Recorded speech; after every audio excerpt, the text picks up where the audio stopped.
ప్రజాపాలన అని చెప్పి ప్రజాస్వామ్యాన్ని పరిరక్షిస్తామని చెప్పి గత 3 సంవత్సరాల క్రితము కాంగ్రెస్ పిసిసి అధ్యక్షుడు రేవంత్ రెడ్డి తెలంగాణ ప్రజలను మాయమాటలు చెప్పి 420 హామీలు అని చెప్పి 6 గ్యారెంటీలు అని చెప్పి ఈరోజు అధికారం వచ్చిన తర్వాత ప్రజాపాలన కాదు ప్రతీకార పాలన చేస్తున్నారు, ప్రతిపక్షాలపైన దమనకాండ చేస్తున్నారు. మొన్నటికి మొన్న మరి తెలంగాణ ఉద్యమకారుడు ప్రజల కోసము ఒక ప్రజాప్రతినిధిగా అనేక సేవలు అందించినటువంటి కీర్తిశేషులు పెద్ది సుదర్శన్ రెడ్డి గారిని మరి వారు కేసీఆర్ గారిని ఒప్పించి మెప్పించి తీసుకొచ్చినటువంటి మెడికల్ కళాశాల ముందు మరి వారి విగ్రహాన్ని వారి అభిమానులు తెలంగాణ వాదులు ప్రతిష్ఠిస్తే రాత్రికి రాత్రి దొంగ దెబ్బ కొట్టినట్టు మరి ఆ విగ్రహాన్ని అంతా కూడా ధ్వంసం చేసిండ్రు. ఈ విధ్వంసకాండ మరి నిరసన తెలియజేయాలనే ఉద్దేశంతో మా నర్సంపేట ప్రజలతో పాటు ఉమ్మడి వరంగల్ జిల్లా తెలంగాణ వాదులందరూ కూడా మరి నిరసన తెలియజేస్తుంటే మరి ఎక్కడికక్కడ నిర్బంధన పాలన చేస్తూ మమ్మల్ని రాత్రి అరెస్ట్ చేసి మరి ఒకప్పుడు అన్నలను టార్చర్ చేసే అన్నలను ఇంట్రాగేట్ చేసే స్థలానికి తీసుకొచ్చి మమ్మల్ని చాలా ఇబ్బంది పెడుతున్నారు. మేము ప్రజల మధ్యలో ఉంటాం. మా ఉద్యమ నేత కేసీఆర్ గారు ఇచ్చిన పిలుపు మేరకు ఉద్యమ కార్యక్రమాలు చేసినాము.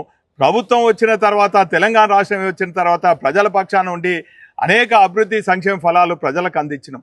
ఇప్పుడు ప్రతిపక్ష పార్టీగా ప్రజల పక్షాన మేము పోరాడుతుంటే ఈరోజు మరి ఎక్కువనో అన్నలను టార్గెట్ చేసినట్టు అన్నలను చిత్రించబెట్టినట్టు ఇక్కడ మమ్మల్ని తీసుకొచ్చి ఇక్కడ ఒక నిర్దిష్టమైనటువంటి మరి ప్రదేశానికి తీసుకొచ్చి మరి ఉదయం నుంచే అనేక ఇబ్బందులు పెడుతున్నారు.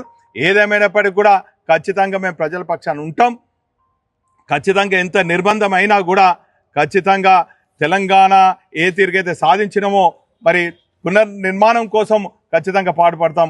మరి ఈరోజు మరి పెద్ది సుదర్శన్ రెడ్డి గారి విగ్రహాన్ని విధ్వంసం చేయొచ్చు, కానీ లక్షల కొద్దీ మరి ఉద్యమకారుల గుండెల్లో వారు గూడు కట్టుకున్నటువంటి వారు చేసినటువంటి అభివృద్ధి ఫలాలు ప్రజలు ఇంకా మరవరు అన్నటువంటి విషయాన్ని కూడా ఈ సందర్భంగా తెలియజేసుకుంటూ, మరో పక్క ఉద్యమకారులను మరి మేము స్థలాలు ఇస్తాం పెన్షన్లు ఇస్తామని చెప్పి ఈరోజు ఉద్యమకారుల విగ్రహాలను కూడా విధ్వంసం చేయడమే కాకుండా మాలాంటి ఉద్యమకారులను ఈరోజు ఒక దూరమైనటువంటి ప్రదేశాన్ని తీసుకొచ్చి పోలీసు నిర్బంధాన్ని మరి చూస్తుంటే ప్రజాస్వామ్యం కాదు, ఇది ప్రతిపక్షాల పైన ప్రతీకార చర్యగా మేము భావిస్తున్నాం. మీరు ఎన్ని మా పైన దాడులు చేసినా ఎంత నిర్బంధం చేసినా కూడా ఖచ్చితంగా మేము ప్రజలతో మమేకమవుతాం, ప్రజల పక్షాన పోరాడతాం. ఇటువంటి మరి దమన నీతిని ఎప్పటికప్పుడు ఎండగడతాం. ఖచ్చితంగా మీరు ఇచ్చినటువంటి 420 హామీలు 6 గ్యారెంటీలు నెరవేర్చే వరకు కూడా ఖచ్చితంగా మేము వెంటాడుతాము, వేటాడుతాము, ప్రజల పక్షాన పోరాడతాం అన్నటువంటి విషయాన్ని కాంగ్రెస్ నాయకులు మరి గుర్తుంచుకోవాలన్నటువంటి విషయాన్ని కూడా ఈ సందర్భంగా తెలియజేసుకో. తస్మత్ జాగ్రత్త కాంగ్రెస్ నాయకులారా, ఇటువంటి అరెస్టులు కానీ ఇటువంటి నిర్బంధం కానీ మమ్మలను మరి మా పోరాట స్ఫూర్తిని ఆపలేరు అన్నటువంటి విషయాన్ని ఈ సందర్భంగా తెలియజేస్తున్నాం. खबरदार कांग्रेस गुंडालारा, खबरदार कांग्रेस गुंडालारा, खबरदार कांग्रेस गुंडालारा, खबरदार अरे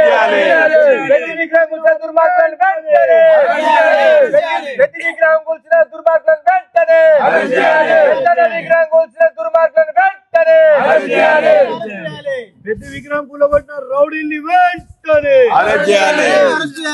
విగ్రహాన్ని కూలబట్టిన రౌడీల్ని వెంటనే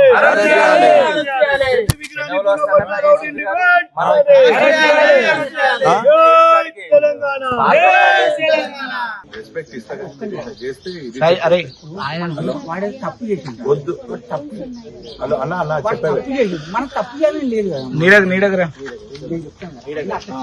పార్టీ ఆఫీస్ రండి, మనకు పార్టీ ఆఫీస్ ఉన్నది.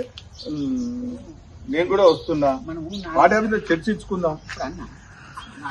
నేను చెప్పేది అదే గౌరవం మాకు తెలుసు. చెప్పింది అది సార్, మీరు దయచేసి అర్థం చేసుకోండి. నేను ఒక్కటే మాట్లాడి ఏంటంటే హౌస్ అరెస్ట్ ఉన్నప్పుడు నా ఇల్లు కాదు, నేను చెప్పిన నాకు ఎల్లో కొడతారు వాళ్ళు. ఇప్పుడు మీరు వీళ్ళందరూ రావడం వల్ల డిస్టర్బెన్స్ అవుతుంది కాదు, వీళ్ళు రావడం వల్ల డిస్టర్బెన్స్ అవుతుంది. మేము వచ్చింది ముగ్గురమే, ఇద్దరమే. నేను ఒక్కనే కదా, ముగ్గురమే ఉన్నాం. నేను ఒక్కనే ఉన్నా. నాకు ప్రెస్ మీట్ అది కూడా పర్మిషన్ తీసుకుంటా సార్. 5 నిమిషాలలో చెప్తామన్నారు. ఇప్పుడే మాట్లాడిన ఒక 5 minutes మాట్లాడి చెప్తానన్నారు. ఏసీపీ గారు ఒక్క 5 minutes మీరు మా ఇంటికి రండి, వీళ్ళకి తెలుసు మా ఇల్లు తెలుసు.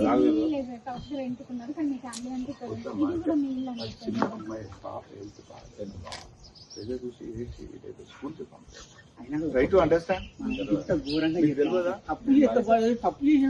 వాడు పోని వాడు తప్పు చేసి మనం ఇంకోటి ఏంటంటే అడుగుతారు నేను చెప్పిన ఇప్పుడు చెప్పిన ఒక 5 minutes మేడం కలుపుతున్నాను.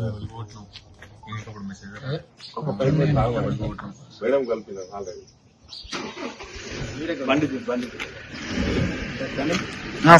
అజయ్ వాపస్ బయటికి రాని. ఓకే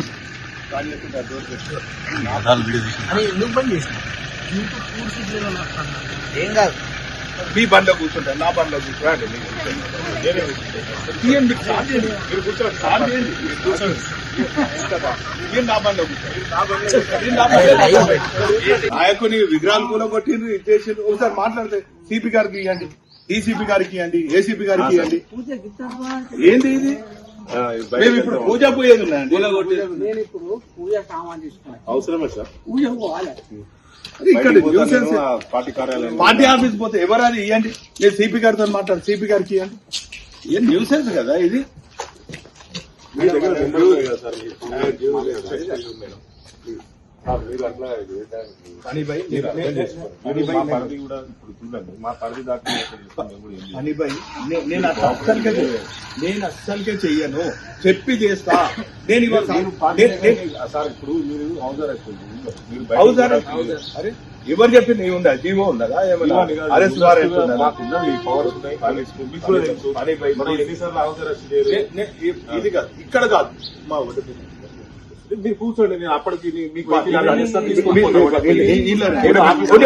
సార్ నేను ఒకటి బాగా పర్మిషన్ తీసుకొని పంపిస్తాను. మీరు మీ ఇంటికి నేను తీసుకొని పోతాను. నేను చెయ్యను. 5 minutes ఆగండి. అరే మా పార్టీ ఆఫీస్ పోతా, పార్టీ ఆఫీస్ పోతా. ఏమన్నారు ఒడ్డపల్లి ఇంటికి ఒడ్డపల్లి ఇంటికి పోతా. మీరు అటు అంటున్నారు ఇటు అంటున్నారు. ఎట్టయినా ఒక దగ్గర పోవాలి. మా ప్రతిపక్ష నేత వచ్చిండు, మీరు హౌస్ భాస్వంచారి గారు వచ్చిండ్రు. మీకు సిపి గారు ఎట్లైనా మాకు కూడా మా నాయకులు అట్లనే కదా. మరి అక్కడ ఉన్నది ప్రెస్ మీట్ ఉన్నది, మీకు చెప్పిన మీరు చూడండి. మీరు అనుకున్న హనీభాయ్ ఆర్డర్స్ ఉన్నాయి. హనీభాయ్ ఎవరిని కూడా ఏమున్నాయి సార్ ఇక్కడ చూడండి. నిన్న ప్రెస్ మీట్ నిన్న పెట్టుకున్న మాకు తెలుసు, మాకు కలగా పడుతుందా? ఈ కాంగ్రెస్ వాళ్ళు ఏమన్నా మా పెద్ద సుదర్శన్ రెడ్డి విక్రమ్ కూలగొడతారు, మాకు కళ పడుతుందా? మాకు ఇప్పుడు మేము వాళ్ళని అంటలేదు సార్. మీరు ఎవరిని అడగండి. లా అండ్ ఆర్డర్ కాదు. నేను మా పార్టీ ఆఫీస్ పోతాను, మా ఇంటికి పోతాను. ఇక్కడ ఒక మా ఇంటికి పోతాను. ఇది మా ఇల్లు కాదు కదా, మా ఇల్లు కాదు, ఇది ఫ్రెండ్ ఇంటికి వచ్చిన నేను. కాదు కాదు కాదబ్బా, కాదు. అరే ఒడ్డపల్లి ఇంటికి పోతాం.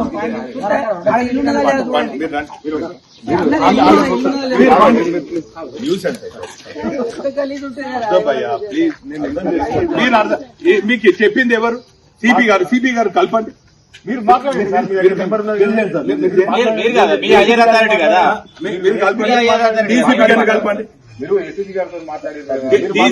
డీసీపీ కలపండి. మీరు కలపండి సార్. మీరు కలపండి. వాళ్ళు అంటే నేను పంపించకపోతాను. ఏసీపీ గారు కలపండి. మీరు కలపండి సార్.